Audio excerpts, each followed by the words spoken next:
Assalamualaikum warahmatullahi wabarakatuh. Yang terhormat Ibu Waalaikumsalam Sherly Rosa warahmatullahi. Anggraini sebagai pemangku mata kuliah jaringan komputer, izinkan kami dari kelompok 2 yang beranggotakan saya sendiri, Dwika Sofia Ismi Muafi, sebagai moderator, bersama rekan saya, Amanda Dea Febrianti, Berinda Naruswari, Brilian Trevania Filzah, Debbie Diah Ananda, dan Erlinda Putri Lestari sebagai pemateri.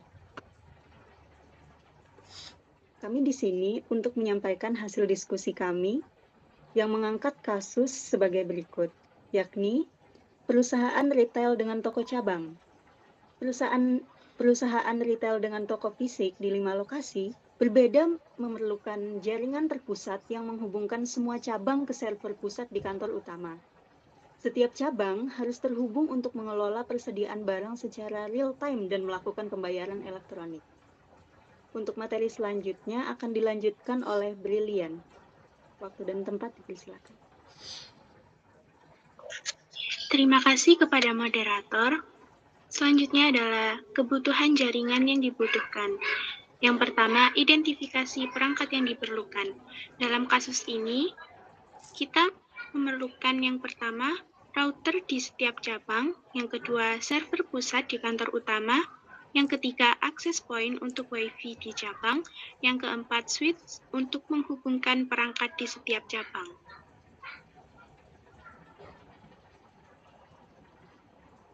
Tipe jaringan, kita menggunakan kabel dan nirkabel. Sedangkan perangkat yang relevan yang pertama, router, yang berfungsi untuk menghubungkan cabang ke server pusat. Yang kedua, switch, untuk menghubungkan perangkat di setiap cabang. Yang ketiga, access point, untuk menyediakan WiFi di cabang. Yang keempat, server untuk mengelola persediaan barang dan melakukan pembayaran elektronik. Saya serahkan ke moderator. Baik, untuk materi selanjutnya dipersilakan kepada Erlinda. Baik, di sini diagram jaringan. Diagram jaringan ini mendistribusikan koneksi dari server utama ke berbagai cabang. Yang pertama, server utama berada di pusat dan bertindak sebagai pengendali utama atau penyedia sumber data. Semua cabang atau router cabang terhubung ke server ini untuk mendapatkan akses ke data atau layanan yang disediakan. Yang kedua, router cabang. Masing-masing router cabang terhubung langsung ke server utama. Cabang ini berfungsi sebagai penghubung antara server utama dengan perangkat-perangkat di cabangnya masing-masing. Koneksi dari server utama mengalir ke router cabang, dan dari router cabang ini dilanjutkan ke perangkat atau jaringan lokal yang berada di bawah tanggung jawab masing-masing cabang. Yang ketiga, switch di setiap cabang. Switch berada di setelah router di tiap cabang.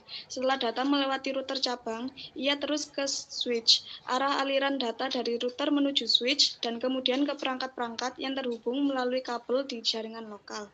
Yang keempat, WiFi di setiap cabang. WiFi di setiap cabang juga terhubung ke router cabang masing-masing.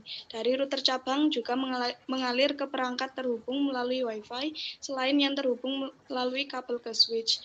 Yang kelima, perangkat.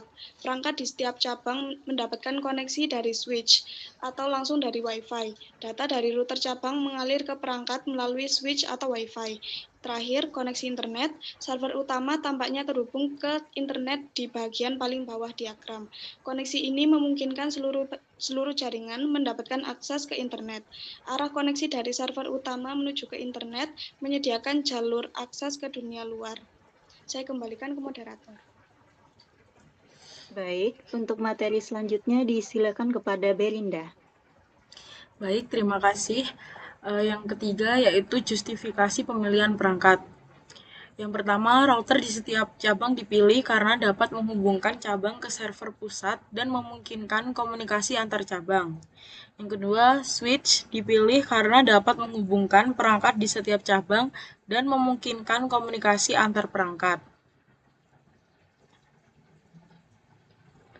Yang ketiga, access point dipilih karena dapat menyediakan WiFi di cabang untuk pelanggan.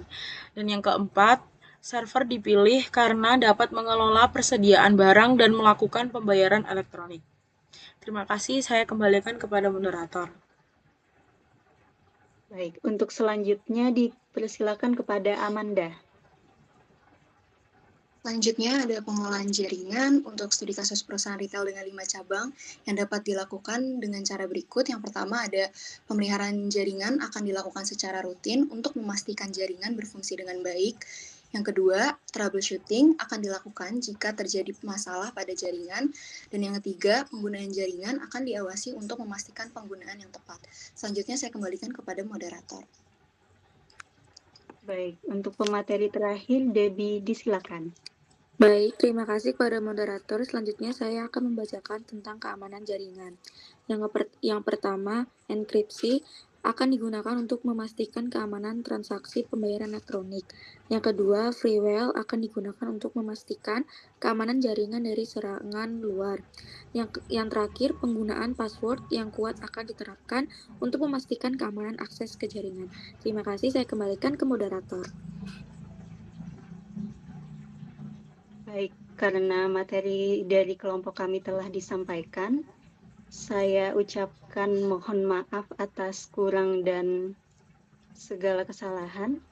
Terima kasih. Wassalamualaikum warahmatullahi wabarakatuh. Waalaikumsalam warahmatullahi wabarakatuh.